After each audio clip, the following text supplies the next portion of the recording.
तो तू ऐसे कह दे, ऐसे बोलतू नाही.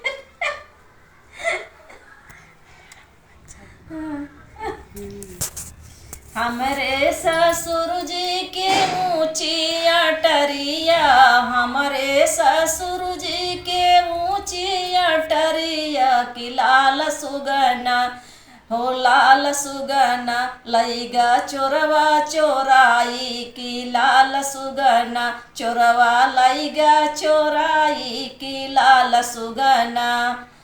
हमरे ससुर जी के चारी बेटउआ, हमरे ससुर जी के चारी बेटउआ, अरे सबसे न सुंदर हमार सजना चोरवा लईगा चोराई हमार सजना.